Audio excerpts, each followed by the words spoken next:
dëgg yàlla ñi jot a jël kàddu gi wax nañu wax ju leer wax leenu fi boole ak li nga xam moo nu yëkkati ñun ñëpp donc muy nuyu kilifa yi fi nekk yëpp ci turu sunu coalition citoyenne le peuple mais turu coalition yi bokk yëpp ci M2D di wax ni maa ngi ànd ak Clédor Sène Male ak Abdou Karim Gueye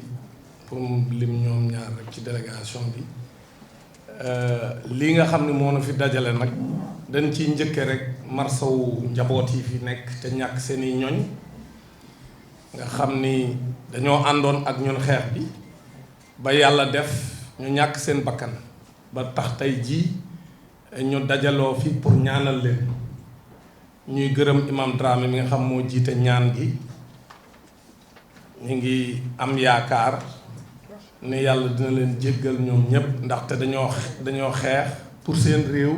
ba yàlla moom leen kon am nañ yaakaar ci ñoom waaye ñu ngi marsawu famille yi tey ñaan liñ fi ñaan yépp tey yàlla na ko yàlla nangu mu teeru leen ca aljanay firdawsi ñuy wax ne lii ñu fi dajale nag lu am solo la parce que nag comme at lañ toll laaj na même bu dul dara ñu xool fu ñu toll ci li nga xam ne moom lañ nekkoon ci weer wii bi muy am ci mois de mars 2021 ci même salle bii comme ni ñu ko waxee ci lañ ñu yónnee délégation sëñ Mountakha Bachir ñu ñëw fekk ñu ngi doon waajal xeex boo xam ne ñi xam nañ ni bu fekkoonte ni le 13 mobilisation ba fa mu tolloon ak la ñu waajoon bu ñu ko defoon kon heure bi dañ naan président Macky Sall nekkoon na fi président parce que booba waajal ga ñun ñëpp dañoo jàppoon ni dee yi dina bari malheureusement parce que option boobu la jëloon moom président bi gënaluñu woon waaye nag mënutuñu woon dellu ginnaaw bi ñu jëlee ñu bëri jaay leen doole Guy Marius Sagna mi ak Clédor Sène ak Assane Diouf ku ne fàttali ku ne ni ñu leen jaayee doole fekk leen seen kër yóbbu leen en prison lépp ci xeex bi la woon ñun ñii dem nañ ci garde à vue Abdou Karim Gueye mii ci la bokkoon ak man mii ak yeneen 19 membres sunu coalition citoyenne le peuple yëpp parce que ñun ñëpp réew mi rek lañ bëgg mu baax duñ fi nekk nag kenn dañu xoxatal dinañ jaay doole président Macky Sall nag ci jaay doole rek la ne loolu moo tax bin ñu ñaanee fasaase ñu nangul ko sëñ Mountakha ndax xam dayoom ak xam ni mu yéenee jàmm réew mi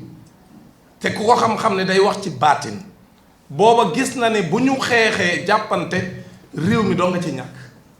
mais moom président de la république mi nga xam si moo sàkk woon sëñ Mountakha ñaan tey jii lam déggoo woon moom moo taxaw di ko salfaañe te booba tiit na parce que bi muy wax na ci Touba dugg boobu dafa tiit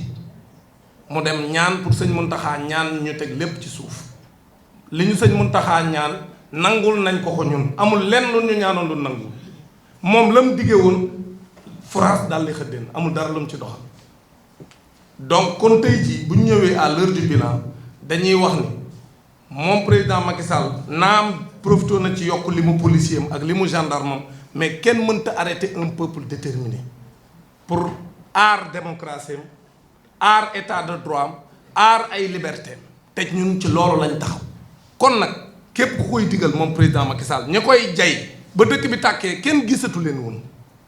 kon ñi koy jay bu leen toppee ba dugal boppam ci guuta dana ci bëgg a génn du ci mën a génn kon ñun liñ message bi ñuy lancé mooy président Macky Sall dana dellu ginnaaw ñun suñu càkkutéef dañ koo def pour bëgg rek réew mi baax na wax ni moom mënta nekk candidat 2024 ndax te fégal na parce que bu forcé dañuy taxaw jàmmaarloo ak moom lii mooy dëgg may ñu ko fi benn président duñ ko fi may Sénégal ñaari mandat lay yem kenn dootu fi amati ñett loolu constitution bi moo ko wax kon nag lii ñuy wax mooy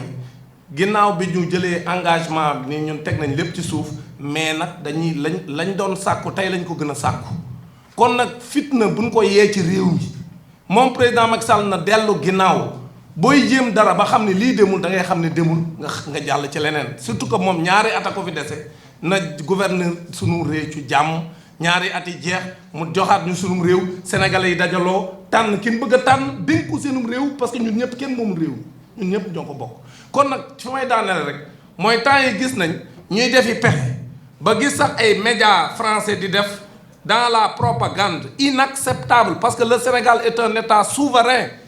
on n'acceptera pas qu'un autre pays vienne s'ingérer dans nos affaires donc intérieures aujourd'hui nous avons un dossier politique politisé, fortement politisé. Aujourd'hui, on n'acceptera pas qu'on fasse dans la diabolisation des Sénégalais, qu'on fasse dans la propagande internationale. Nous voulons que les médias qui sont dans ce travail-là cessent toute affaire cessante, parce que nous n'accepterons pas qu'on sème la zizanie dans notre pays. Donc ce message également était à lancer pour dire que le peuple sénégalais reste déterminé à combattre pour la démocratie, à combattre pour les libertés publiques, à combattre pour l'état de droit. L'engagement que nous avions pris, toute la société civile, les partis politiques, les Sénégalais, dans leur entièreté, c'était vraiment d'aller à la paix et que les deux partis puissent parler conformément au vœu du Khalife général des Mourides. Aujourd'hui, nous avons respecté notre engagement. C'est le président Macky Sall et son gouvernement qui sont en train de violer toutes les dispositions de notre mémorandum, la société civile et les partis politiques au Sénégal. Donc nous demandons au président de la République de se ressaisir et de comprendre qu'il lui reste 2 ans dans ce pays. S'il force pour un 3e mandat, il trouvera le peuple sénégalais devant lui. Nous n'accepterons pas qu'on viole notre constitution. La même chose, nous voulons que le passeport du président Ousmane Sonko soit délivré dans les meilleurs délais. Parce qu'aujourd'hui, ça également, c'est une injustice inacceptable qu'on puisse retenir le passeport de Ousmane Sonko alors que rien ne le justifie. Donc tout ça, ça ne participe pas à l'apaisement. Pour aller à l'apaisement, il n'a qu'à prendre des mesures qui rassurent. Et prendre des mesures qui rassurent, c'est annoncer publiquement qu'il ne sera pas candidat en 2024, mais également arrêter toutes les poursuites conformément aux recommandations du M2D, mais de restituer le passeport d'Ousmane Sonko. Tout ça, ça va participer à apaiser la situation. Je vous remercie.